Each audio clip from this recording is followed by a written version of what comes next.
Hello, searchers and seekers. We are in chapter 19, verses 4 and following, and Yahweh is speaking. You have seen what I did to the Egyptians and how I bore you on eagle's wings and brought you to myself. Indeed, the whole earth is mine, but you shall be for me a priestly kingdom and a holy nation. So here we have a sense of a universal religion. Yahweh is the God of all the earth. And we're also getting a sense of Israel defined as a priestly kingdom with a special mission. And Israel is described as my treasured possession out of all the peoples. So we have a particular kind of religion where this Yahweh is like a tribal or national God, and somehow a universal God has chosen this particular people. I don't find that completely believable. It goes against a universal religion. And so I bring some theological questions to that assertion. That may be how the Israelites defined their own sense of mission and purpose as a nation. That's perfectly fine, but I don't think that there's a theological stamp of approval on that. Chapter 19 also has this amazing theophany, this revelation of God to the people directly. He comes down, Yahweh comes down in smoke and in fire. The verse 18 says the Lord had descended upon the mountain in fire and was talking with Moses, and Yahweh would answer back in a voice like thunder.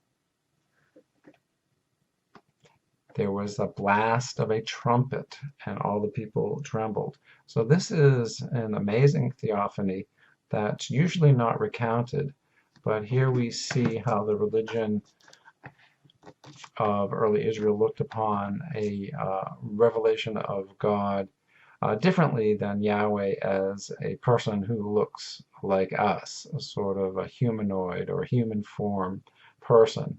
Here we have a much more massive God, sort of reminding us of Zeus in the Greek pantheon. God is just ensconced or one with the fire and the storm. In chapter 20, we have one version of the Ten Commandments. There are more than one in the Hebrew Scriptures. The first one, I am Yahweh, your God. You shall have no other gods before me. So this goes back to the idea of henotheism, the idea that our nation has one God, that's the God we will worship, but there are other gods. So these verses do not deny the existence of other gods, and they seem to imply that there are other gods, but you shall just not have them before me. You shall not worship them. You shall not build sacred poles. You shall not make sacrifices to them. You shall not have idols to them. Just Yahweh. But there, in fact, are other gods. So it's not strict monotheism. It's more henotheism.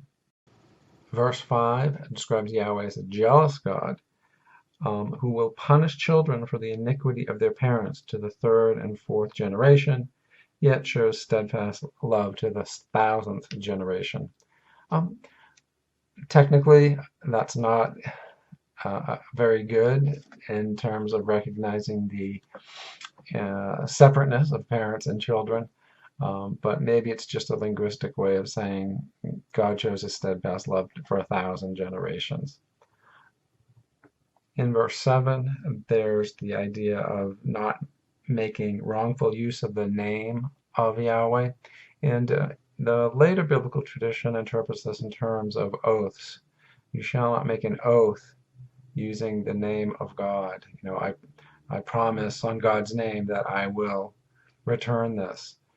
To be very careful about that. So it's not just in using God's name as a swear or profanity, but it's using the divine to make a promise that you're not going to fulfill to someone else. So it seems to have that kind of interpretation. And that is part of an ethical religion in which you're not using God or reference to the transcendent in order to scam someone. Another important aspect of the Ten Commandments are these are commands of God. A lot of ancient Near Eastern law codes are not necessarily divine commands. They are just the laws of the land. But here we see the God of the Old Testament, who may be an angry, jealous God in other places, is concerned with ethical behavior. So this is really an important foundation for society, that these commandments are also part of your relationship with the divine. How you treat others is part of your relationship with the transcendent. It matters, and it matters to the transcendent. They are very important because these are the most important things not to get wrong in human life, especially thou shalt not commit murder, thou shalt not steal, thou shalt not commit adultery, thou shalt not bear false witness. So you should not lie in a court of law or in front of a prince and get someone else punished or killed or executed. These commandments are really a foundation of society, because if we don't have them, if we allow stealing, if we allow false witness, society is going to break down and people are going to end up killing each other. So we need some sort of ethical basis to society, and the Ten Commandments are one of the oldest documents. After the Ten Commandments, there is a section from chapter 20:22 to 23:33 called the Book of the Covenant, and these are further laws that appear to be added in at some point. Chapter 21, verse 2, slavery. There are laws about slavery. So there was slavery at this time, endemic everywhere in the Middle East at this time, as in most cultures. So the Bible also shows that there is an acceptance of this practice of slavery, but there are some laws that limit what can be done. But nevertheless, even in verse 7, a man can sell his daughter as a slave. That's in the Bible. And one of the worst verses in the Bible. So we just have to recognize that the biblical writers partake of the time they are. So there's a lot of these various laws that you can look at in more detail. But let's go to 23:23, and here you will see how Yahweh will help them conquer the promised land, the land of Canaan. And we are not sure exactly how that process occurred. It probably was not one massive invasion by a group of Israelites coming from the desert at all. It was probably a gradual mix of tribes coming in, joining with city-states that were already there. It's probably a very gradual process over many, many years, many generations. But here in verse 27, Yahweh says, I will send my terror in front of you, and will throw into confusion all the people against whom you shall come, and I will make all of your enemies turn their backs to you, and I will send a pestilence in front of you. And little by little I will drive them out before you, all the peoples of the land. So here we have a vision of Yahweh as a warrior God, as a divine warrior. And we should recognize that, and recognize that it's not one of the most enlightened portions of the Hebrew Scriptures, according to our standards. In chapter 24, verses 9 and following, there is another theophany of God. And we often hear that you cannot see God, but this is very interesting. Then Moses and Aaron and others 70 of the elders of Israel went up, and they saw the God of Israel. Under his feet was something like a pavement of sapphire stone, like the very heaven for clearness. So this is an amazing theophany of 70 plus Israelites seeing God, seeing Yahweh. This is not usually talked about, but this is one of the theophanies of Exodus. In the following chapters, we hear a lot of description of the building of this sanctuary that is supposedly in a tent, and this is probably an insertion from later times when the temple or various temples are built much later after Israel had come into existence as a merger of tribes. But they built an ark, and this is supposed to be a place where the divine will actually reside physically. So this is going back to this very physical conception of Yahweh as something like a Greek god like Zeus, who actually has a body, has a presence, but also can be in fire and in smoke, and has a voice of thunder, can appear like a human being, but also is capable of having a physical presence. And this is not what I think a lot of moderns think of as God, as sort of a disembodied spirit who is in heaven or in some other realm, but who is not in the physical realm. This invisible, non-physical God created the physical world, but is thought of as immaterial. But this is a very different conception. This is how the Israelites, especially earlier on, thought about the divine.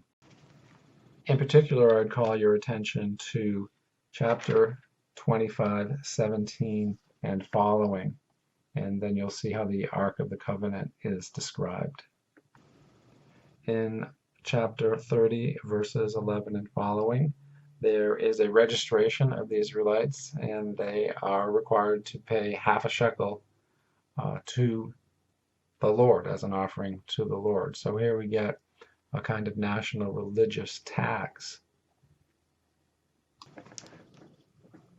In chapter 32, we have the people who have seen all these wonders, and yet they build a golden calf, an idol. And so the question for me has been, why would they do this after having seen God and having seen the pillar of fire, having seen Pharaoh's army defeated? Why would they break the laws and build this idol? But this is probably a later insertion from a different time when the northern and southern kingdoms separated. The northern kingdom built a golden calf, and this is probably inserted here at this pivotal time to show that this practice needs to be condemned. So this is a later insertion. It doesn't really make sense that people traveling in the desert would have the capacity to smelt down this much gold. And why would they do that, having seen all the wonders? In 32:9 and following, we see that the Lord is very angry, and his wrath is getting red hot, and he wants to consume all the people and start just with Moses.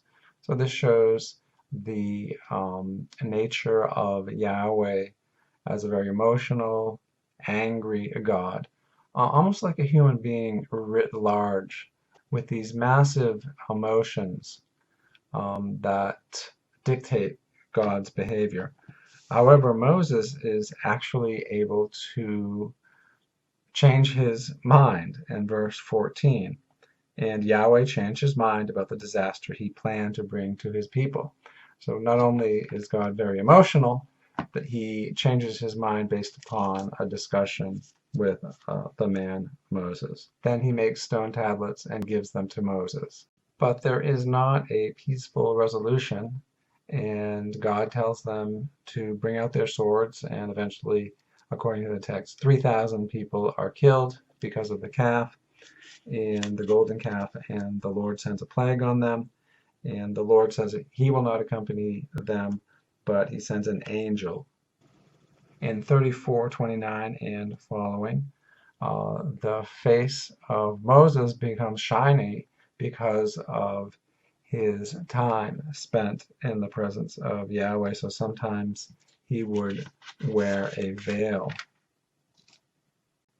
And Exodus ends, "For the cloud of the Lord was on the tabernacle by day, and the fire was in the cloud at night, before the eyes of all the house of Israel at each stage of their journey."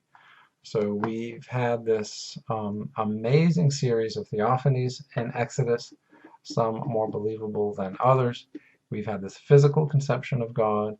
We've had the beginnings of some sort of universal theology where God is the God of all the earth.